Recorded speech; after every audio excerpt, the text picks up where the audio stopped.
Hello student, स्वागत है आपका हमारे नए वीडियो में। हम पढ़ रहे थे 11वीं कक्षा के जीव विज्ञान का तीसरा अध्याय जो कि है वनस्पति जगत। हमने इसका 11 लेक्चर्स कंप्लीट कर लिया है। आज है हमारा इसका 12th पार्ट, ओके, यानी कि भाग 12। तो चलिए आज की क्लास को शुरू करते हैं। सबसे पहले आता है प्रस्तुति, यानी कि आज का जो हमारा वीडियो लेक्चर है उस लेक्चर में हम वनस्पति जगत का कौन सा पोर्शन कंप्लीट करेंगे। आज हम देखेंगे गमीटोफाइट और प्रोथैलस के बारे में समझेंगे, ठीक है। टेरिडोफाइट का ये पोर्शन है, ओके। उसके बाद हम उसके निषेचन व भ्रूण निर्माण की बात करेंगे। उसके बाद समबीजाणुता और विषम बीजाणुता के बारे में बात करेंगे, और फिर विषम बीजाणुता का महत्व के बारे में समझेंगे, और फिर वर्गीकरण देखेंगे, यानी क्लासिफिकेशन ऑफ टेरिडोफाइट्स देखेंगे, और उसके बाद कुछ उदाहरण और विशेषताओं की बातें करेंगे। चलिए, सबसे पहले आता है गमीटोफाइट और प्रोथैलस। देखिए निर्माण की बात करें तो बेसिकली जो गमीटोफाइट होता है वो किस तरह से बनता है इसकी चर्चा होगी यहाँ पे, ओके। तो देखिए, जैसे कि टेरिडोफाइट जो होता है ना, उसके जीवन चक्र में गमीटोफाइट या फिर प्रोथैलस एक बहुत ही महत्वपूर्ण स्वतंत्र अवस्था होती है। देखिए, जब बीजाणु अंकुरित होता है तो उससे एक छोटा हरा दिल के आकार का, ओके, हार्ट शेप का थैलस बनता है, जिसे कि हम लोग प्रोथैलस कहते हैं, ठीक है। यह बहुकोशिकीय, प्रकाश संश्लेषी और मुक्तजीवी होता है तथा सामान्यतः नम स्थानों या मिट्टी की सतह पर विकसित होता है, ओके। तो प्रोथैलस पौधे के जीवन चक्र की लैंगिक अवस्था का प्रतिनिधित्व करता है, क्योंकि इसी पर एंथेरिडिया और आर्चिगोनिया लैंगिक अंग जो होते हैं वो उत्पन्न होते हैं। वो सब पॉइंट्स में भी यहाँ पर लिखा हुआ है, देख सकते हैं। जैसे कि बीजाणु अंकुरित होकर प्रोथैलस बनाते हैं। ये छोटा हरा दिल के आकार का थैलस होता है, बहुकोशिकीय, प्रकाश संश्लेषी और मुक्तजीवी होता है। यह मिट्टी की सतह पर या नमी युक्त स्थान पर उगता है। इस पर ही नर व मादा लैंगिक अंग बनते हैं। आगे आते हैं संरचना पर, यानी स्ट्रक्चर क्या है। प्रोथैलस की ऊपरी सतह पर पुंधानी यानी एंथेरिडिया और स्त्रीधानी यानी आर्चिगोनिया स्थित होते हैं। इन अंगों की स्थिति पौधों में एक या अलग हो सकती है। इसमें राइजोइड्स होते हैं जो इसे मिट्टी से जोड़ते हैं। यह अल्पकालिक परंतु स्वतंत्र संरचना होती है। यहीं पर निषेचन की प्रक्रिया जो होती है वो संपन्न होती है, ठीक है। तो यहाँ पे दिया गया है उसके स्ट्रक्चर के बारे में, यानी कि संरचना की दृष्टि से प्रोथैलस जो होता है वो अत्यंत नाजुक होता है। इसकी जो ऊपरी सतह पर क्या होती है, पुंधानी और स्त्रीधानी स्थित रहती है। एंथेरिडिया, आर्चिगोनिया जिसे हम बोलते हैं, जिनकी स्थिति प्रजाति के अनुसार समान या अलग अलग हो सकती है। प्रोथैलस में राइजोइड्स होते हैं जो इसे मिट्टी से जोड़ते हैं और पोषण अवशोषण में मदद करते हैं। यह अवस्था जो होती है वो अल्पकालिक होती है, किंतु निषेचन की जो पूरी प्रक्रिया है यही संपन्न होती है, जिसके परिणाम स्वरूप नया स्पोरोफाइट उत्पन्न हो जाता है, ओके। आगे आते हैं निषेचन व भ्रूण निर्माण, यानी फर्टिलाइजेशन एंड एम्ब्रियो फॉर्मेशन। निषेचन की प्रक्रिया, पुंधानी से निकलने वाले कशाभिक युक्त शुक्राणु जल में तैरते हैं। ये स्त्रीधानी के मुंह में प्रवेश कर अंडाणु से संलग्न, ठीक है, फ्यूजन करते हैं। इससे क्या होता है, जाइगोट बनता है। निषेचन के लिए हमेशा जल की उपस्थिति आवश्यक होती है।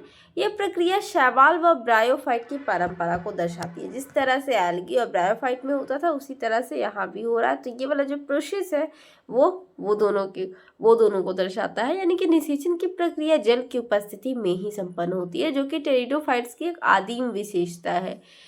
पुंधानी से निर्मित कशाभिक युक्त शुक्राणु क्या करते हैं कि जल में तैरते हुए स्त्रीधानी तक पहुंचते हैं और उसके मुंह में प्रवेश कर अंडाणु से संलग्न करते हैं, ओके, संलग्न करते हैं। और फिर इस संलग्न के फलस्वरूप क्या होता है, जाइगोट का निर्माण होता है, ओके। आगे दिया गया, देखिए बेसिकली यहाँ पे बताया गया भ्रूण का विकास किस तरह से होता है, तो आप समझ सकते हैं। जैसे कि जो युग्मनज होता है, ओके, जाइगोट जो होता है, तो वो प्रोथैलस के भीतर ही विकसित होकर बहुकोशिकीय भ्रूण का निर्माण करता है। आरंभ में क्या होता है, यह भ्रूण प्रोथैलस से पोषण प्राप्त करता है, परंतु धीरे धीरे यह स्वतंत्र होकर नया स्पोरोफाइट बन जाता है। इस प्रकार टेरिडोफाइट में भ्रूणीय विकास यानी एम्ब्रियोजेनी का प्रारंभ देखा जाता है, जो कि इन पौधों को बीज पौधों के निकट लाने वाला एक महत्वपूर्ण विकासीय कदम है। ओके, यहाँ पे जैसे लिखा भी है कि जो जाइगोट होता है, जाइगोट से बहुकोशिकीय भ्रूण बनता है यानी एम्ब्रियो बनता है। भ्रूण धीरे धीरे स्पोरोफाइट में विकसित होता है। प्रारंभ में भ्रूण प्रोथैलस से पोषण प्राप्त करता है, बाद में यह स्वतंत्र स्पोरोफाइट बनकर जीवन चक्र प्रारंभ करता है। यही विकास टेरिडोफाइट को बीज पौधों के निकट लाता है, यानी कि ये जिस तरह से डेवलपमेंट कर रहा है, ओके, डेवलप हो रहा है, ठीक है, जिस तरह से डेवलप हो रहा है तो वो बता रहा है किस तरह से कैसे ये बीज पौधे, ठीक है, सीड प्लांट्स जो होते हैं उनके बिल्कुल करीब आ रहा है। ओके, आगे आते हैं होमोस्पोरी एंड हेट्रोस्पोरी पे बात करते हैं। होमोस्पोरी, अधिकांश टेरिडोफाइट एक ही प्रकार के बीजाणु बनाते हैं, ओके, स्पोर्स बनाते हैं। इन्हें सम बीजाणु पौधे यानी होमोस्पोरस कहा जाता है। इसके उदाहरण में आ जाता है लाइकोपोडियम इक्विसेटम टेरिस। बीजाणु अंकुरित होकर एक प्रकार के मीटोफाइट बनाते हैं। ओके, इस अवस्था में लैंगिक भिन्नता नहीं होती है, ठीक है। देखिए, होमोस्पोरी की हम बात करते हैं तो होमोस्पोरी से हम ये समझ सकते हैं कि ये है क्या। अधिकांश टेरिडोफाइट पौधे होमोस्पोरस होते हैं, अर्थात वे केवल एक ही प्रकार के स्पोर्स बनाते हैं, बीजाणु बनाते हैं। उदाहरण स्वरूप आप ले सकते हैं यहाँ पे जो दिया हुआ है लाइकोपोडियम इक्विसेटम टेरिस, ठीक है। इन जैसे पौधों में सभी बीजाणु समान आकार और प्रकार के होते हैं तथा इनसे बनने वाले जो गमीटोफाइट होते हैं, ओके, वो भी समान प्रकृति के होते हैं। तो इस अवस्था में नर और मादा लैंगिक अंग एक ही प्रोथैलस पर विकसित होते हैं, ठीक है। यदि हम इसी के विपरीत हेट्रोस्पोरी की बात करें तो कुछ टेरिडोफाइट जैसे कि हो गया सेलेजिनेला, सेल्विनिया, इनमें दो प्रकार के बीजाणु बनते हैं, लघु बीजाणु यानी माइक्रोस्पोर्स और बृहद बीजाणु यानी मेगास्पोर्स।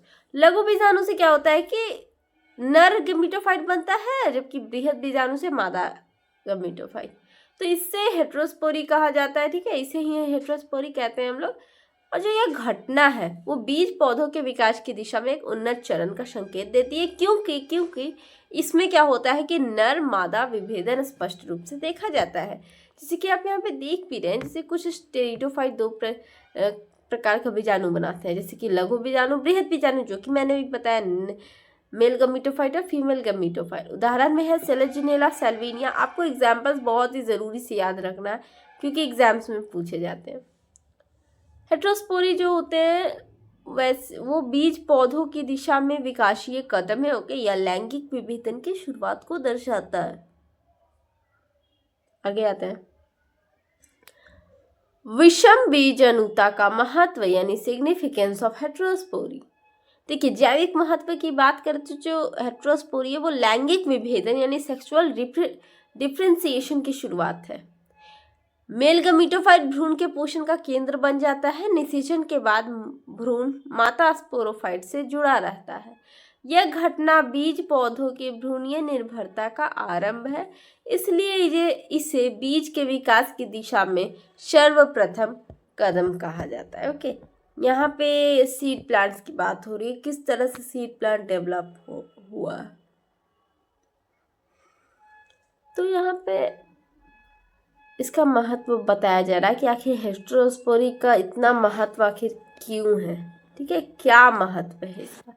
देखिए, विषम बीजाणुता जैविक और विकासीय दृष्टि से अत्यंत महत्वपूर्ण घटना है, क्योंकि देखिए जैविक दृष्टि से यह लैंगिक विभेदन की शुरुआत को दर्शाती है, क्योंकि इसमें नर और मादा गमीटोफाइट स्पष्ट रूप से अलग अलग बनते हैं, ठीक है।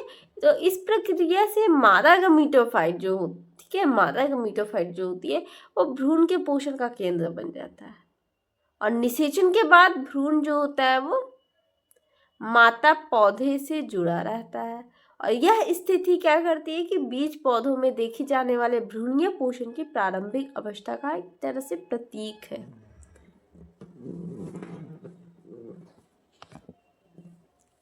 विकासीय महत्व, विषम बीजाणुता से बीज निर्माण का पूर्वाभास मिलता है कि पहले किस प्रकार से होता है।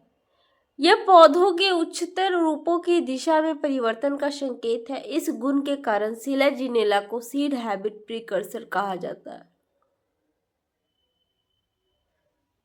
इसने टेरिडोफाइट्स को जिम्नोस्पर्म के निकट ला दिया। यह पौधों के विकास में एक महत्वपूर्ण संक्रमण बिंदु है। ठीक है, अब यहाँ पे आप समझिए, ये जो भी हम देख रहे हैं, जैसे विकासीय दृष्टि से यदि हम बात करें तो विषम बीजाणुता बीज निर्माण की दिशा में पहला कदम है, और इस गुण के कारण सेलेजिनेला को सीड हैबिट प्रिकर्सर अर्थात बीज अभ्युदय की अग्रदूत पौधा कहा जाता है। ओके, ये जो गुण है वो टेरिडोफाइट्स को जिम्नोस्पर्म जैसे उच्चतर बीज पौधों से जोड़ता है, जिससे कि यह स्पष्ट होता है कि बीज पौधों की उत्पत्ति टेरिडोफाइट समूह से ही क्रमिक रूप से हुई है। ओके, चलिए आगे आते आगे वर्गीकरण है, क्लासिफिकेशन ऑफ टेरिडोफाइट्स। हाँ, यहाँ पे आप देखिए टेरिडोफाइट्स को उनके एक तरह से रूपात्मक तथा संरचनात्मक लक्षणों के आधार पर 4 प्रमुख वर्गों में विभाजित किया गया है। ठीक है, साइलोप्सीडा, ठीक है, सबसे पहला, दूसरा लाइकोप्सीडा, स्फेनोप्सीडा और टेरोप्सीडा। पहला वर्ग यदि हम साइलोप्सीडा की बात करें, वो सबसे आदिम रूप है, जिसे हम सिलोटम, ठीक है, जैसे पौधे जिसमें कि सिलोटम जैसे पौधे आ जाते हैं। ओके, इन पौधों में क्या होता है कि जड़ें अनुपस्थित होती हैं और तना सरल रूप में विकसित होता है। दूसरा वर्ग की बात करें लाइकोप्सीडा, तो उसमें आ जाते हैं लाइकोपोडियम और सेलेजिनेला जैसे पौधे आते हैं। इनमें क्या होता है, लघु पर्णीय पत्तियां होती है, ठीक है, और तथा शंकुधारी संरचना होती है, स्ट्रोबिलस बन जाता है।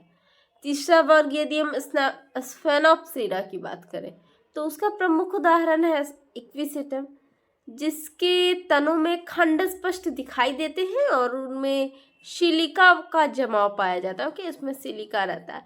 चौथा वर्ग यानी टेरोप्सीडा की बात करें तो वो सबसे उन्नत है, जिसमें कि टेरिश, एडियंसियम, ड्रायोप्टेरिस जैसे बड़े फर्न पौधे शामिल हैं, जिन्हें कि हम बहुत पर्ण यानी मैक्रोफिल्स होते हैं। ओके,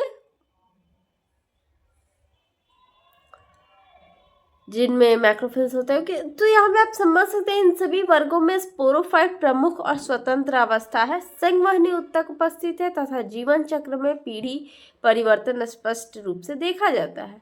यही विविधता टेरिडोफाइट्स को वनस्पति जगत का अत्यंत महत्वपूर्ण समूह बनाती है। ओके, यहाँ पे वही सब दिया हुआ है। ये बिल्कुल ये जो टेबल है वो एनसीईआरटी का टेबल है, आप यहाँ देख सकते हैं। मैंने यहाँ पे इसे समझा दिया कि आखिर इसका अच्छे से कैरेक्टरिस्टिक्स क्या है और एग्जाम्पल्स क्या है।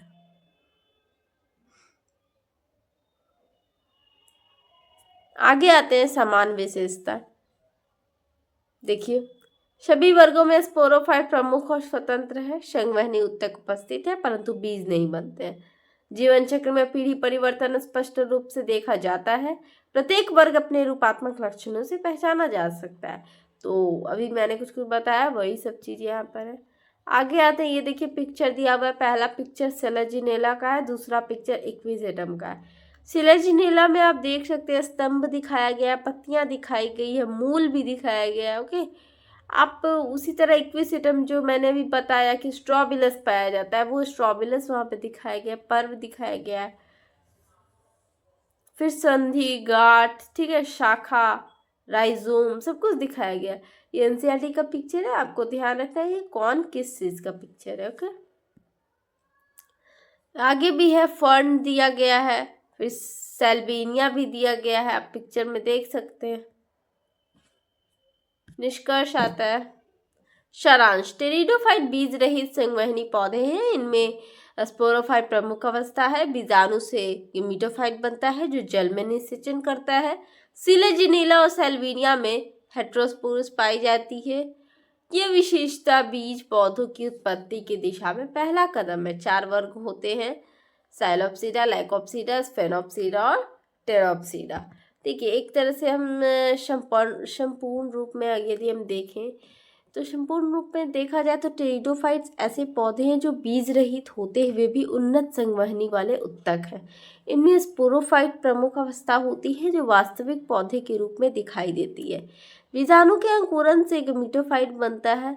ओके, जो जल की उपस्थिति में निषेचन कर नया स्पोरोफाइट उत्पन्न करता है। सिलर्जिनेला की और शल्विनिया की बात करें तो इन जैसे पौधों में पाई जाने वाली विषम बीजाणुता बीज पौधों की उत्पत्ति की दिशा में सबसे बड़ा विकासीय परिवर्तन मानी जाती है। तो इसका 4 वर्ग भी आपने देखा। तो उनके माध्यम से टेरिडोफाइट्स वनस्पति जगत में अपनी विविधता और विकास की कहानी ये बताते हैं कि किस तरह से विकास हुआ है। चलिए ठीक है, तो संक्षेपण आता है आज की क्लास में हमने क्या क्या पढ़ा। आज हमने देखा गमीटोफाइट और प्रोथैलस के बारे में जाना, फिर निषेचन व भ्रूण निर्माण के बारे में समझा, फिर होमोस्पोरी हेट्रोस्पोरी के बारे में समझे, फिर हेट्रोस्पोर्स का हमने महत्व देखा, इंपॉर्टेंस देखा। उसके बाद हमने क्लासिफिकेशन ऑफ टेरिडोफाइट्स देखी और फिर उदाहरण और कुछ विशेष विशेषताओं पर चर्चा की। ठीक है, तो फिर धन्यवाद, मिलते हैं हम लोग अगले वीडियो में। Okay, thank you.